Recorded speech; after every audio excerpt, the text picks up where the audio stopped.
All right, so that was actually human error, this and this thing. But this is one of the things you have at the... Oh, who cares? What's going on, buddy? You look great today. Really? Thank you. I had my second day of having to work in person in a row. It was tough. I was parenting, as you know, Alice. I know. Heroically parenting today. Yeah, but I had big bosses in the office. So Week in 188 loss, Alice. We're down to 55 pounds down. That's great. Which didn't seem good enough for my coach, Caitlin. She expects great things from you. She suspects that I've been drinking more than 2 ounces of booze per week, I think. I don't know. And I frankly am offended. I don't know why she would think something like that. It's really like... I know. So what's going on, homie? So you lost 55 pounds so far in a week in 180, which is awesome and exciting. And you lost another point of visceral fat. You just lost one the week before, and you lost another one, which is great. You're really slimming right down. I mean, you're wasting away before our very eyes. I don't know. All right, should we do the chat? No, I have a lot of stuff I want to get to. Okay, let's get to some of it. Stop. Okay, so first of all, so you tweeted this. You want to talk about Rico Bosco? No, I don't really want to. Rico Bosco is a guy who keeps showing up in the Kirk Minahan show. He's part of Barstool, and he's leaving now when I thought he had just signed a deal with Barstool. But it's very niche, so if you guys don't know Barstool or KMS, and you're not going to know anything about that. But so here's the thing that's not niche about this, right? Is you remember, obviously, a couple weeks ago, I don't actually remember because I think I was away if we actually talked about it on the show or if we got to this ever or not. But the New York Times did this big hit piece on Portnoy, quote unquote hit piece that they'd been working on for months and months. And there really wasn't anything new in it, just that other outlets had published allegations against him that like he was kind of mean in the bedroom or something. And that he declared bankruptcy when he was young because he had a gambling problem, right? Basically was the gist of the whole scandal. And that he encourages irresponsible gambling, right? And, you know, everybody sort of went on this like, well, there's like really nothing there. Who cares, right? And I kind of thought at the time that was a miss, although I don't remember if we talked about it on this show or not. And the reason why I think that that's like missing the point of the New York Times story, which the New York Times story actually like made clear in the story, is it did a lot of like winking at gambling regulators. It was kind of like some legislators are growing concerned, meaning because they did like the Shirley Young stuff and like called them up and were like, what do you think about the fact that this company whose licenses you control is working with this gentleman who has a gambling problem and has some very shady allegations about him? You know, so this is what they do, right? Is these news outlets launder their stuff through each other and then bring it to the government. And it hasn't really mattered for Portnoy or Barstool in the past because the government really doesn't regulate like blogs and podcasts very much. Right? But the government does regulate gambling a lot. A lot. Yes. Like to the point where it's very, very easy for them to like show favoritism. You know, they only have a certain number of licenses to give out. They don't have to give them out if they don't like you or you do things that make them raise their eyebrows or whatever. You know, I wouldn't be surprised if even like the watch thing turns into a thing that has to do with this, you know, that he's some kind of grifter or scammer. Like they'll try and spin it like that, even though I think it's no more a scam than any other stupid luxury brand thing that's dumb, right? But the point of the New York Times article wasn't, you know, to get him in some kind of legal trouble, like over doing something wrong or something like that. The point of the New York Times article was to throw shade and, you know, kind of cause rumblings that would cause these gambling regulators to give the Penn company that now is supposed to own most of Barstool. And I thought the deal was closed, but then I was reading more about this and realized that it's just like, it's like what Elon Musk did. It's an agreement to close the deal by February. So it's like not totally officially closed. So basically, like, now there's all this stuff, and it has to do with the Massachusetts sports betting licenses. So, like, now here's from GBH News. This is GBH News yesterday. Members of the State Gaming Commission are raising red flags about the connections between the owners of Plain Ridge Park Casino in Plainville, which is applying for a sports betting license, and Barstool Sports. Massachusetts lawmakers approved legislation to legalize sports betting earlier this year, and regulators hope to make such a betting a reality at the state's 3 casinos before the Super Bowl next February. Other options, including mobile sports betting, could come in the weeks and months after. But at a meeting of the commission on Tuesday, members of the commission questioned representatives of Penn Entertainment, the parent company of Plain Ridge Park, about its relationship with Barstool Sports to help promote sports betting. Penn bought the initial stakes of Barstool in 2020 and recently moved to fully acquire the company for $387 million in a deal set to be completed early next year.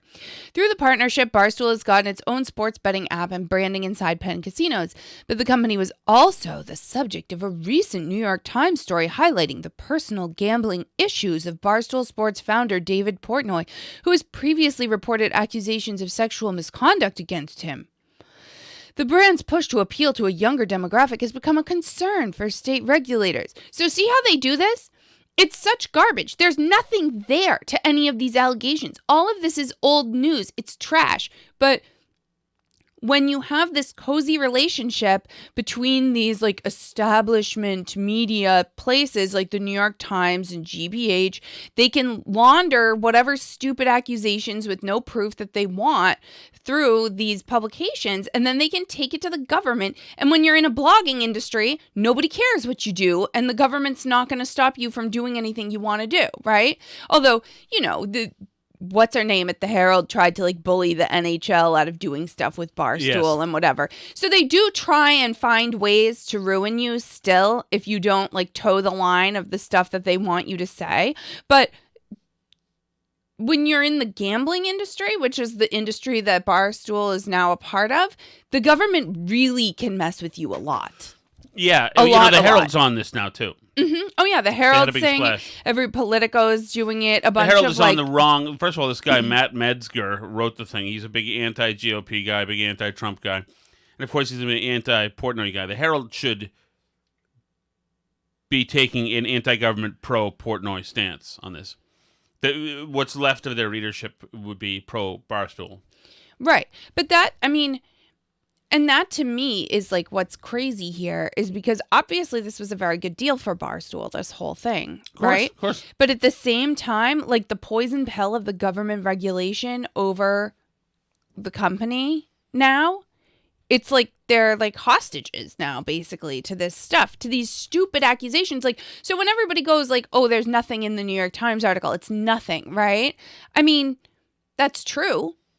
There's nothing there. But when the New York Times says nothing about you, but says it in a way that makes it sound like they think there could be something, and you work in an industry where people listen to the New York Times can ruin your life, yes, then that's not a good thing. No, but I mean, it's not a good thing, but it is ridiculous, obviously. Of course it's ridiculous. I know, like you were saying, there's nothing to it. This idea that nothing tawdry happens around gambling, where is everybody? And where's everybody been? Well, that's like why. That's the rationale is that, you know, like we want gambling, but we don't want it to be like that. So we're not going to allow anything that's like that nearby it. Casinos, the casinos in Massachusetts are teeming with degenerate gamblers, people who are drunk constantly. They're teaming with drugs, prostitutes, human trafficking. It's all there. It's all there.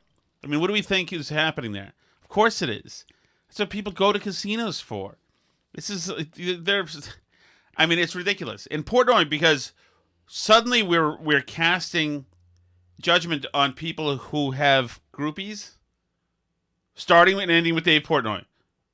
Well, he places big and public bets on stuff. That was another aspect to the New York Times. But that was an aspect of the New York Times article is that they're encouraging bad. They did that with Trump a lot too. You put Trump in the headline, then something And then you get 7 paragraphs down, and there's really nothing here at all. Anonymous sourcing and other unnamed sources in the administration say that there's a chilling effect in the building since Donald Trump has been there, and it's all BS. It's total BS. But it makes you look back even to I forget even what was the publication that did the sexual misconduct allegations, which I guess is what we call it when somebody wants to have sex with you and then thinks better of it later. That's when you commit sexual misconduct, because it's not a sexual assault and it's not rape and it's not we have no other word for it. It's just misconduct. You had sex with somebody who didn't enjoy it with you and now they're mad. I don't know what else he wasn't like he was in the pizza reviews. I don't know. You flew across the country, sent him nudes, said you were going to have sex with him, and he transacted by having sex with you. What do you want him to do? But I wanted him to love me. I mean, that's what it is, right? I don't know. But anyway, it makes you think back even to that article. And obviously the New York Times was working on this for a long time. That's one aspect of the whole thing. They work on it forever because they're, searching for something, anything, and they're just spinning it up out of nothing. They create something when there was nothing there. Mm-hmm. And then they can and then even if it turns out there's nothing there, then they can say well, if there's smoke, there's fire. And they can point back at the reporting from 2 years ago has previous accusations of sexual misconduct. Because now it's true because they did it. But it's the same thing as this. And then another organization is going to say has previous accusations of sexual misconduct also documented by the New York Times. So they'll just keep adding on, piling on. It's just it's horse. Right, but it's the same thing as the Media Matters guy, is that he goes to the people and he's like, oh, look, you shouldn't do business with Twitter because XYZ. And then he writes an article that's oh, companies are very worried about doing business with Twitter. Because he did that. But that's what they do, is they write an article that's Dave Portnoy. And then they're there's been a lot of articles written where people are very concerned about Dave Portnoy. And then they treat that as evidence in itself. So they use themselves as evidence for the thing that there's no evidence for. And it's so absurd. And it's this never ending cycle of them making stuff up. But it's it's the same with accusations against Trump of stuff, and some of the accusations against Trump are more believable than others. Do I believe he paid off people to have abortions? Probably, yes. I think Trump probably did that. But raping that author in a department store, I think that's just insane.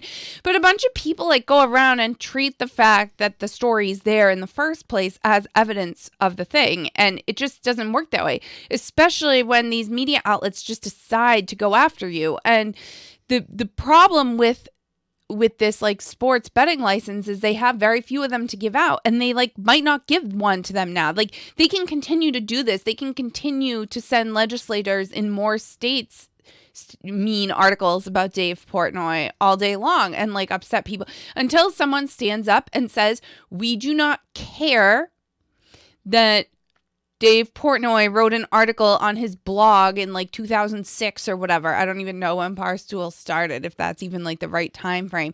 But we don't care if he wrote an article in his blog in 2006 that said some rude word or whatever. The whole thing, you need the people handing out the gambling licenses to stand up and say we don't care about this, or they'll keep doing it.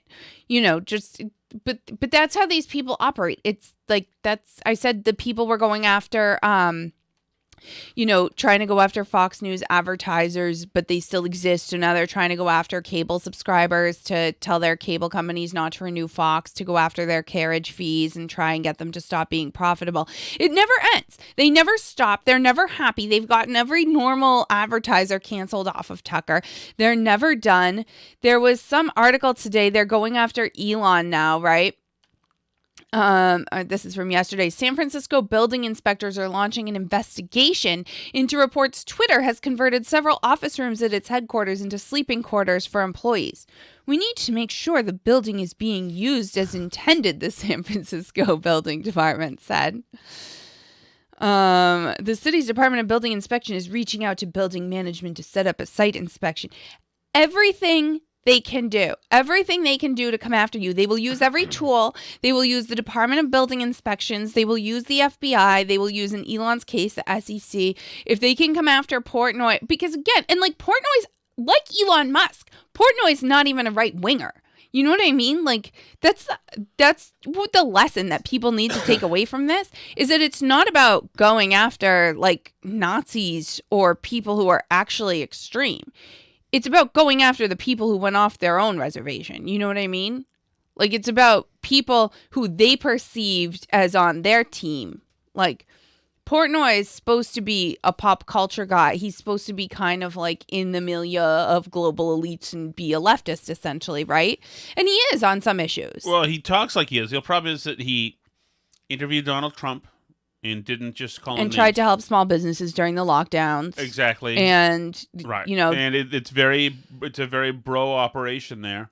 Even though not really anymore. I mean, it's not. No, changed. but I think a lot of that has to do with this threat hanging over them of the gambling regulation stuff. Oh, I think so. So, yeah. I mean, because that's part of it, because the New York Times will write, you know, like eyebrow raised articles about you, like, excuse me, they wrote what? Like, I think the Gaming Commission needs to take a look at this, right? Like, even though there's nothing there, they'll do that about you. You know, they'll come after Elon Musk for letting employees sleep in the office after he fired half the company and the building's empty. Like, they'll come after you for whatever they can, like whatever tool they can find. Just like Obama used the IRS to go after Tea Party groups, right? Like, They'll use whatever thing they have. And a lot of those people who started Tea Party groups, like if they owned a business, OSHA would be after them. Like every regulatory agency. And that's the problem with how much power our government has, not just like over gambling, but over everything. If you work in any kind of industry that has this kind of regulation over it, you are susceptible to this kind of control and these kinds of attacks. I mean, like even...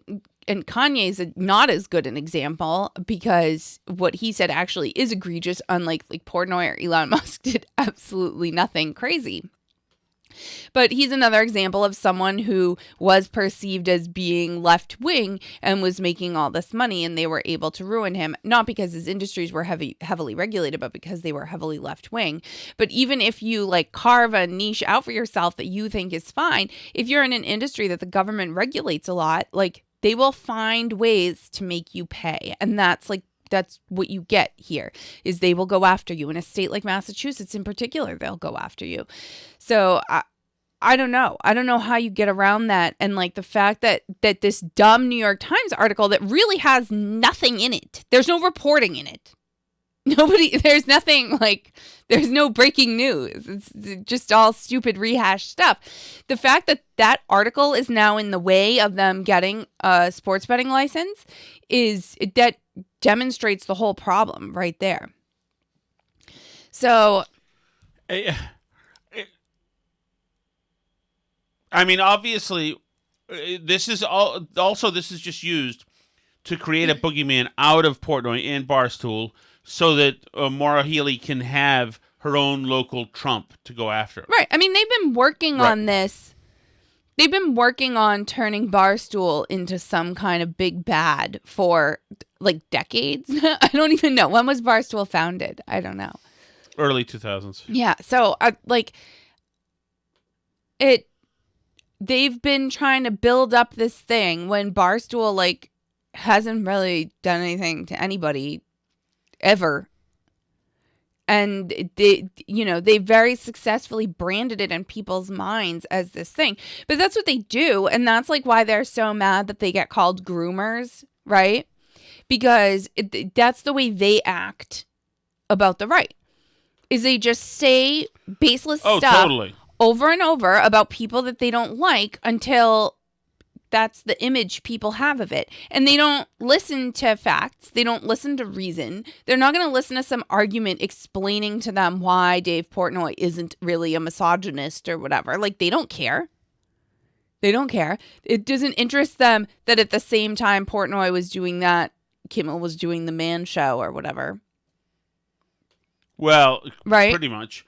But no, Dave's thing was just a dude's thing. It's what we used to have in the early 2000s. Right, that's what I'm saying. It was co-eds like, who were half naked. It's not about drinking and gambling. it's not about like the quote misogyny, because everything was misogynist in 2005. It's about they don't like some stuff that Portnoy says now. They like some stuff he says, like when he says stuff about abortion that they like, they're all about it. But when he says stuff about, you know, small businesses or that stock trading thing that happened with the GameStop stuff, like, then they don't like that. So they come after. They don't like that he goes on with Tucker. They don't like this stuff, and they want to scare him off it, right? Oh, totally. And right. in this case, with the gambling stuff, they have a tool to actually hurt him. Well, right. And all of this comes from a place of resentment and opportunism. Mm-hmm. I mean, this idea that we have women who are in their 20s and 30s writing about the misogyny. I was like, misogyny of these. It just makes no sense. These are all women who fly across the country to have sex with him, and I mean, they're owning they have agency, right? They're owning their independence, their sexual liberation, right? No. Dateline. Kirk Cameron's house. Kirk Cameron is denied story hour slot by public libraries for his new faith-based kids book. Actor writer has not gotten a single yes from the 50+ public libraries his publisher has contacted so far. Messaging does not align, he was told. With a new children's book out that celebrates family, faith, and biblical wisdom, actor, writer, producer Kirk Cameron cannot reach scores of American, we should have him on, children or for their families in many U.S. cities via the public library system, because over 50 public libraries... We could host a reading at our house. We'd have to clean our house, but I would. If we could have Kirk Cameron, I'd clean. Over 50 public libraries have either outright rejected him or not responded to requests on his behalf. Imagine that, public libraries. A story hour program for kids and parents connected to new book releases is an activity that many libraries typically present to their patrons and communities. Many of the same libraries that won't give Cameron a slot, however, are effectively offering drag queen story hours or similar programs for kids and young people, according to Cameron's book publisher and according to a review of the library's websites and current program listings. Some library programs promote gender fluidity, inclusion, and diversity. Others offer name change clinics for older teens. Great. And adults who want to alter their official paperwork for gender identity reasons. Brave Books, Cameron's publisher, shared details of the story hour request and the rejections received to date with Fox News Digital exclusively. The Rochambeau Public Library in Providence, Rhode Island, for instance, told Cameron and his book publisher, "No, we will pass on having you run a program in our space." How, just that wording. "No, we will pass on having you run a program in our space." We are a very queer-friendly library. Our messaging does not align, the library also told Brave Books.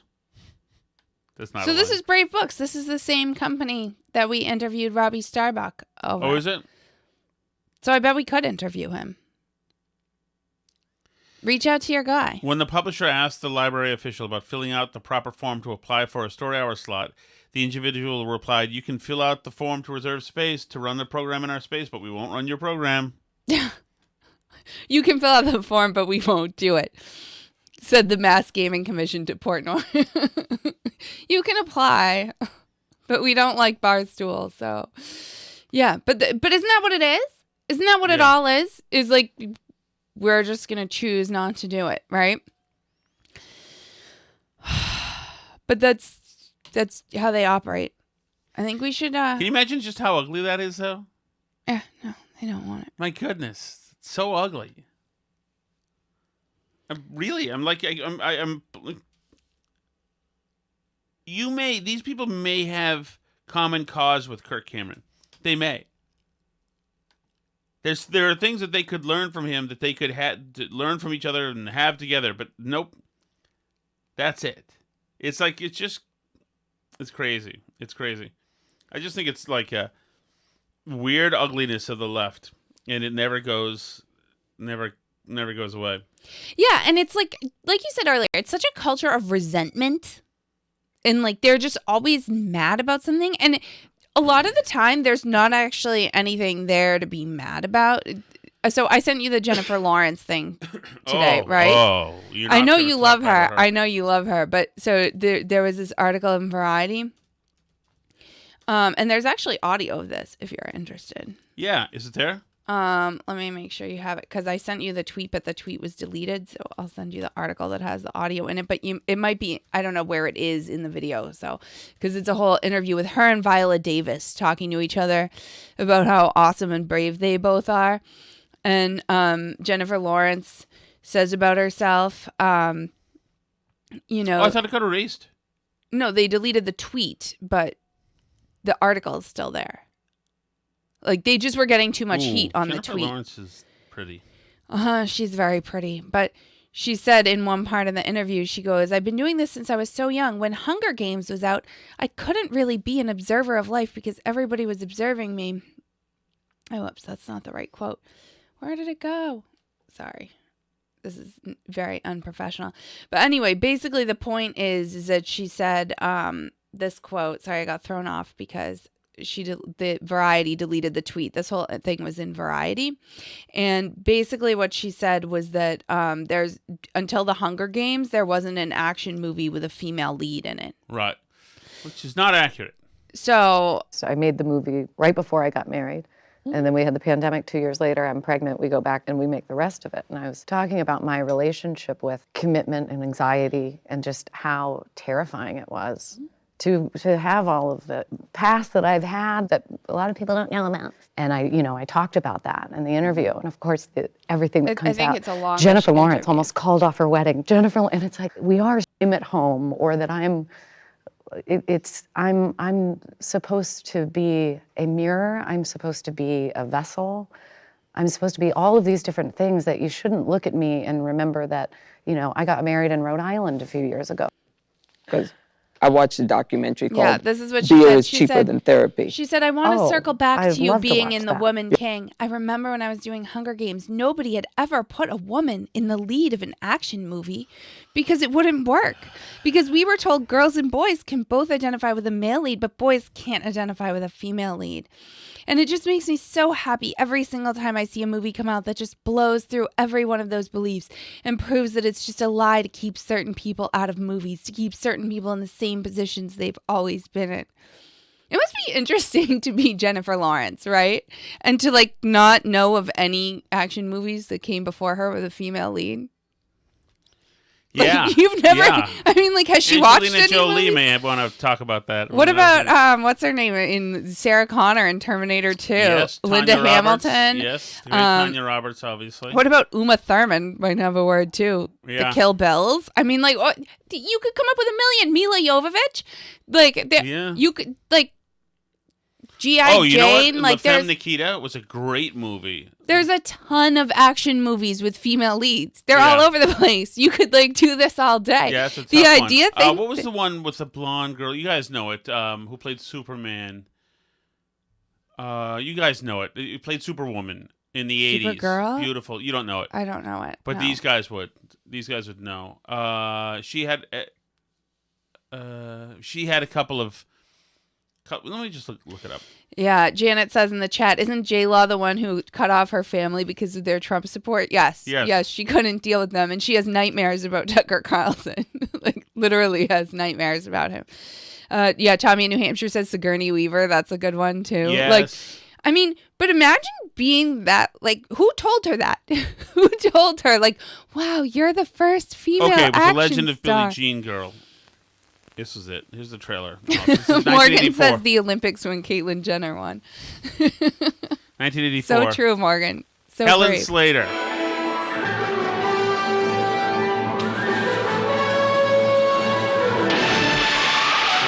flying out of the water. Helen Slater. Who is she? I think I recognize the costume.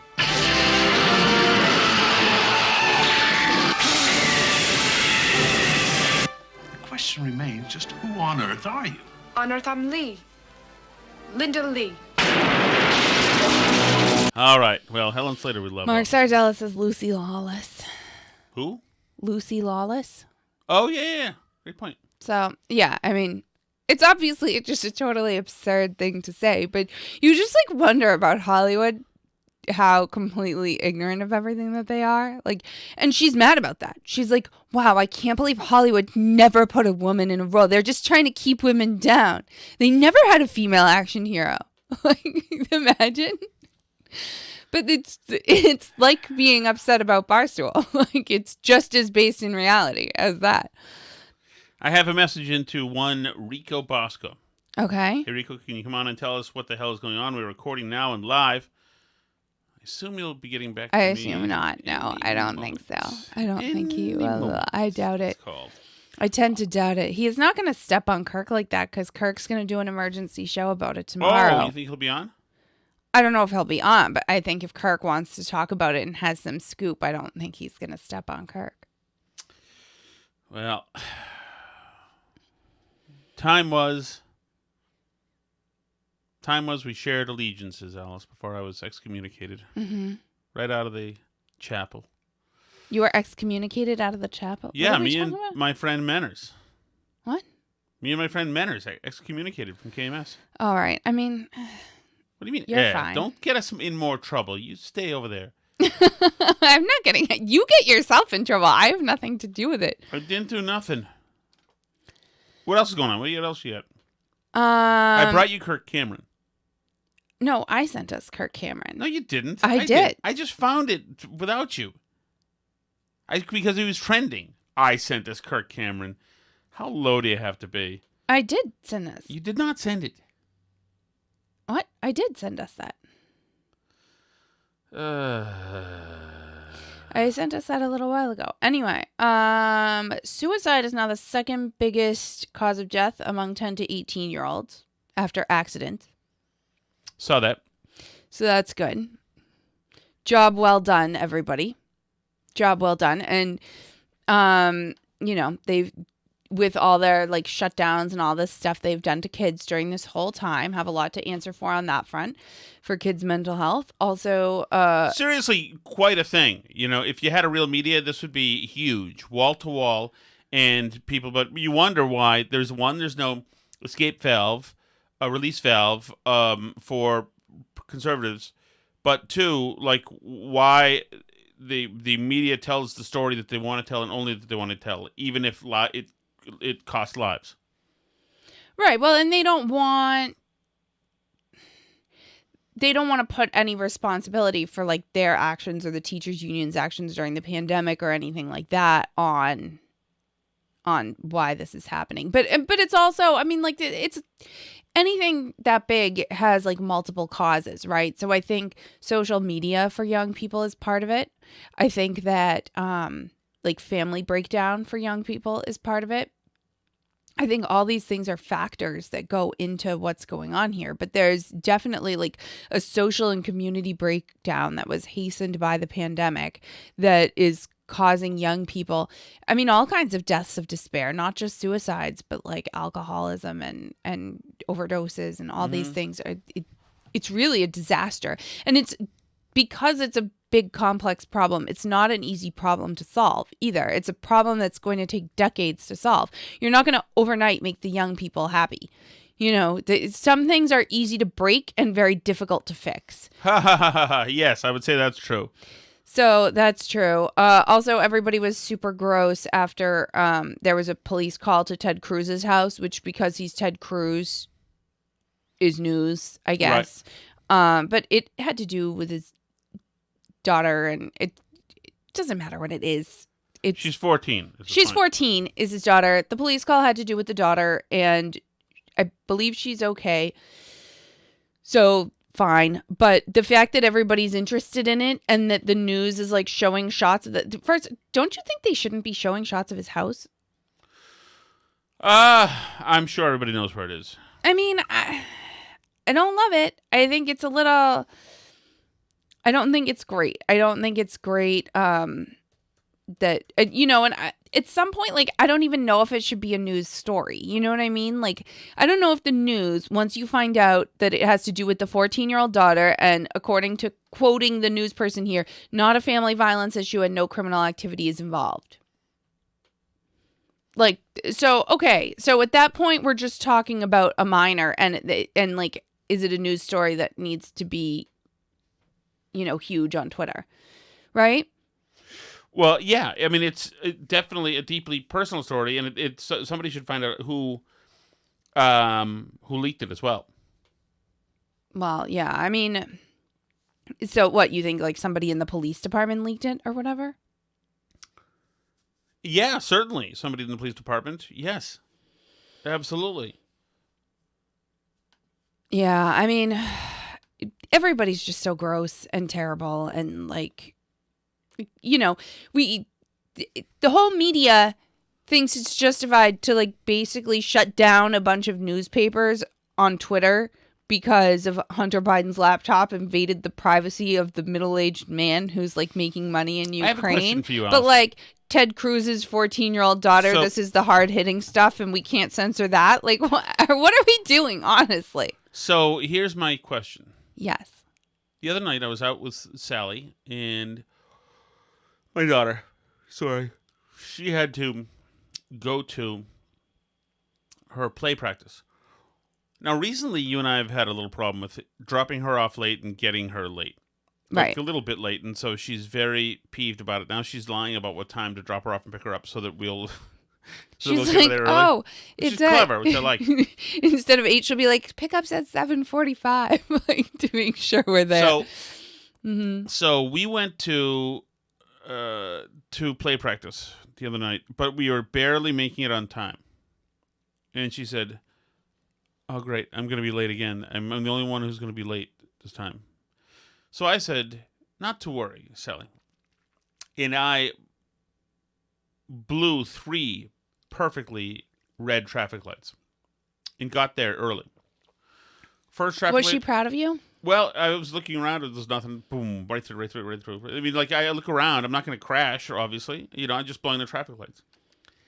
And, like, she knows that I blow traffic lights and that I have no patience for the rules of the road, especially when there's no reason. There's no reason to stop at a red light if there's nobody around. It doesn't make any sense. Why? Because my daddy told me to?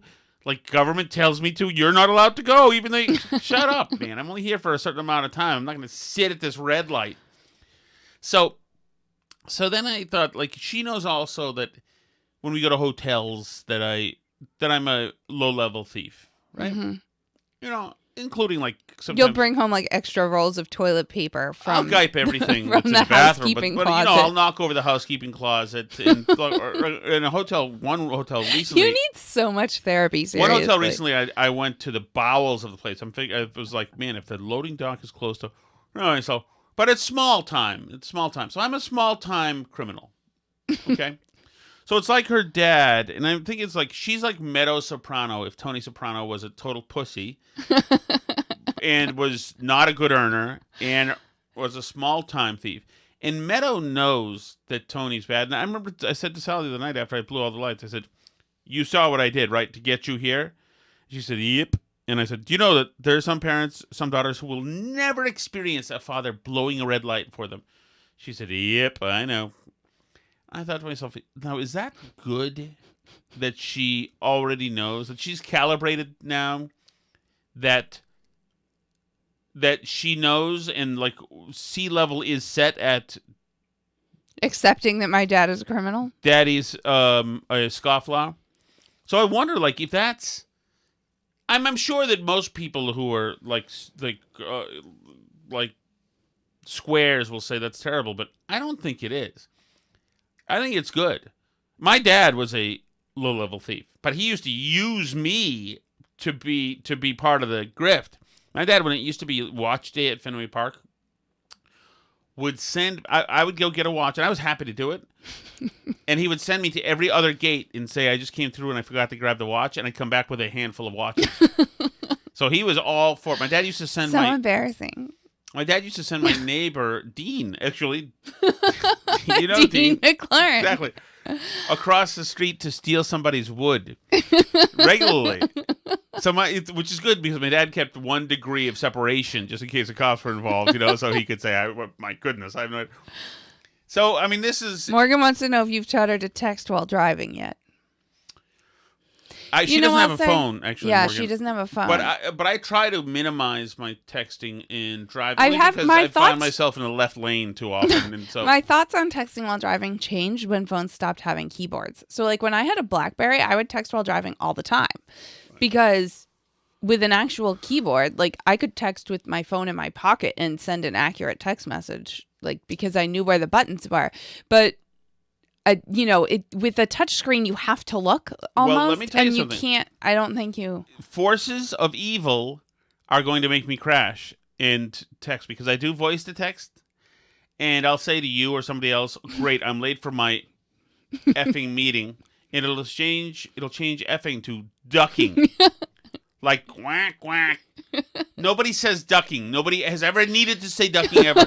So I have to go in, and now I'm fearing I'm in a left lane. I'm in oncoming traffic. I'm hitting pedestrians because I have to change ducking because I'm being censored. Jesus. All right, should we do the? Sure, go to the shut. Go to the what, Alice? You've incriminated I'm yourself. still not allowed enough. to have a piece of paper. So the Chelsea Fire Wicked Hotline. Actually, somebody sent us a message just now. Jim McGowan on Twitter sent us a message saying, "Just bought a bottle. Good man. This afternoon." There's a GIF here of him holding his bottle of Chelsea Fire Wicked Hot Sauce.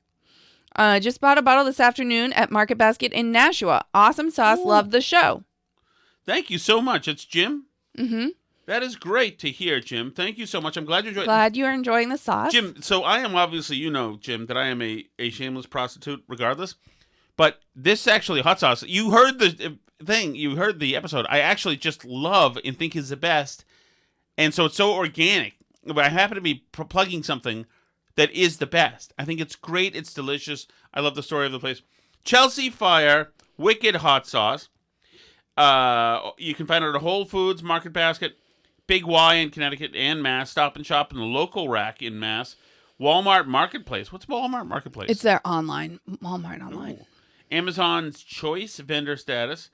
It's about $3 per. Is that right? I don't even know. And 5% of all sales proceeds go to the National Fallen Firefighters Foundation, helping families and co-workers of fallen firefighters. It's just great. And this guy, John, who runs the company, is just a great force for positivity. Maybe we'll have him on sometime. I think it's a good idea. Good idea. Actually, I just saw that EEI had Paige Lopez on for Weekend on the AD. I was like, damn it, why do they get to have her on? I mean, I get to have her on too, but it's just, well, I know why they get to have her on, because they have more, whatever. Although the Skinny Show had her on. Lou Merloni and Fourier and Mago, who did not answer my congratulations text, by the way. I'm not surprised.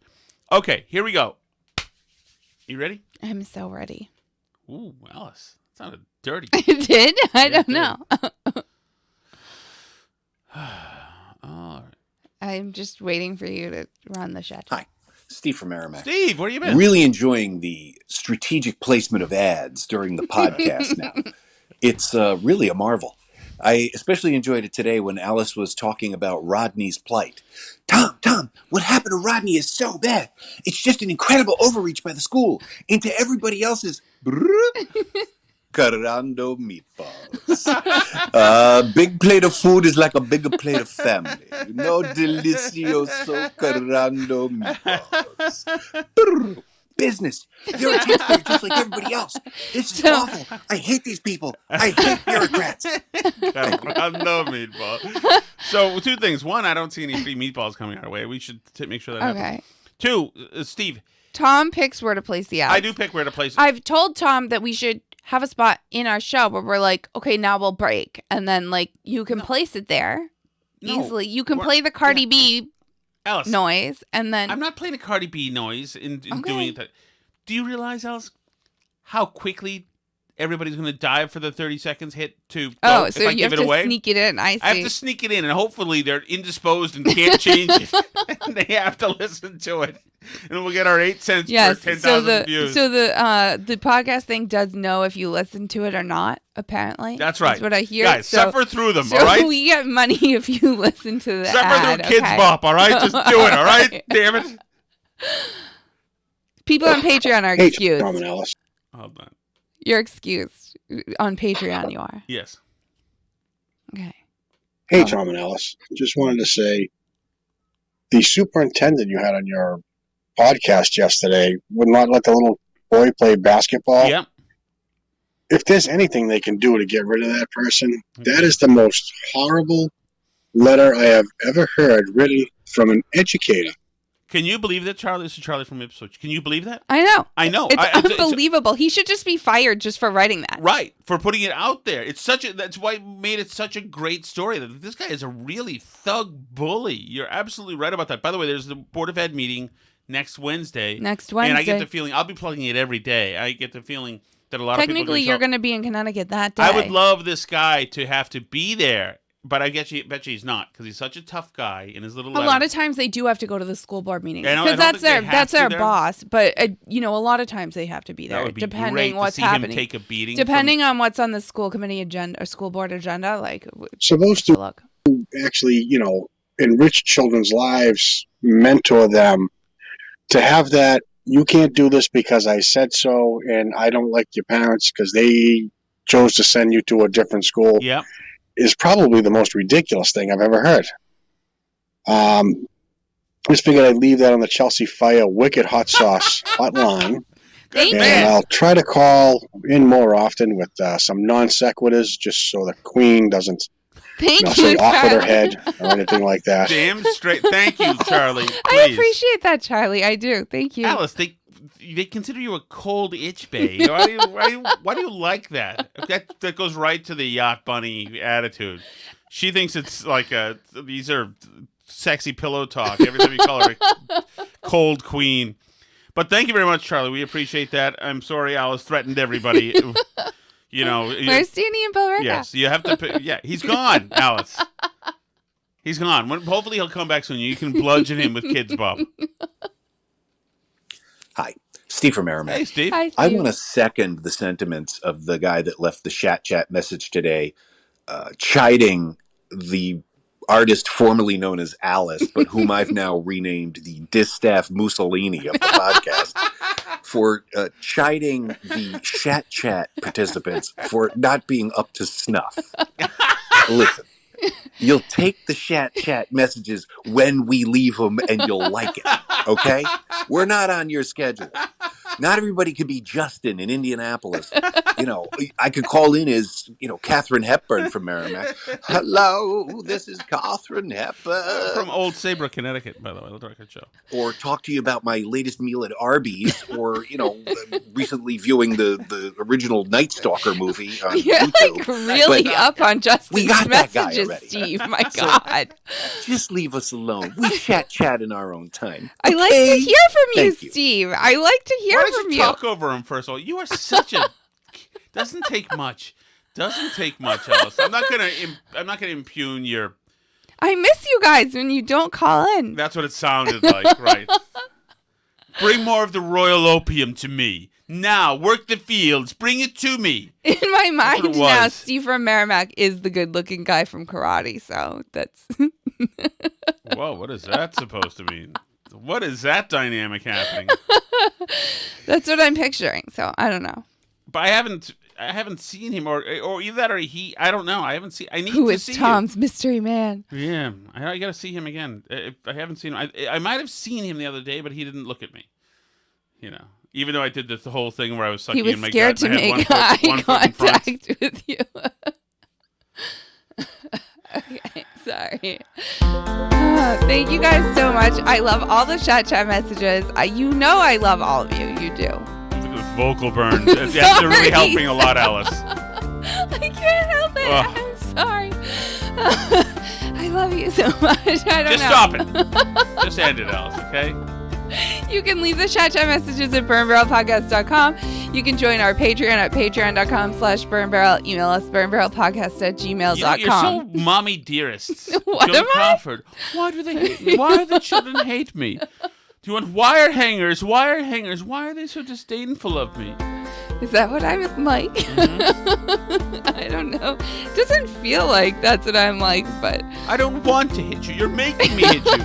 You're hitting me emotionally, so I must hit back. Good night, guys. Have a good one.